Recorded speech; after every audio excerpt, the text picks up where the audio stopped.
So imagine you have this classical piano-playing Hollywood comedian, Right. like a guy who is literally hanging out with Adam Sandler. He's starring in sitcoms produced by Vince Vaughn. His picture's up on the wall next to Chris Rock. Exactly. He is at the absolute center of the mainstream cultural apparatus, you know? Yeah. The trajectory is completely set. The fame, the money, the influence, it's all locked in. It's a done deal. Yeah.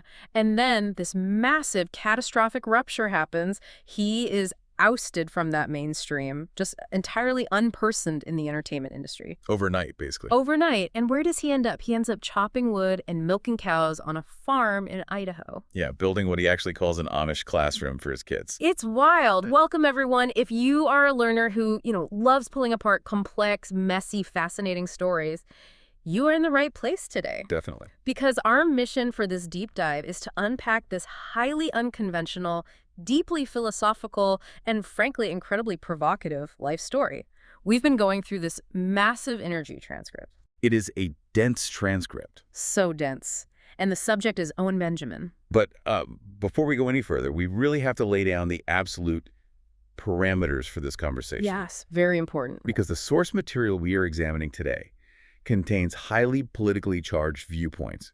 I mean, incredibly controversial claims. Right. We are talking about explosive commentary spanning culture, gender identity, institutions, global politics, even the basic nature of language itself. That is a critical point to establish right at the top. So to you, listening right now, our role as your guides today is to impartially report on and analyze Benjamin's worldview exactly as is presented in this text. Exactly. We are not endorsing these viewpoints. We are not taking sides on any of these highly charged issues. Our objective is purely analytical, right? We just want to synthesize the arguments he's making. We're breaking down the philosophy behind them, converting the ideas from the original source material.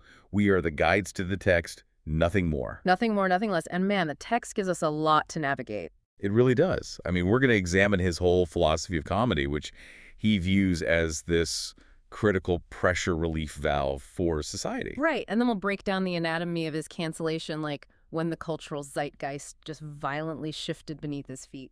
Then we'll get into his intense, almost metaphysical critique of what he calls societal wizardry. The manipulation of language, that part is crazy. It is.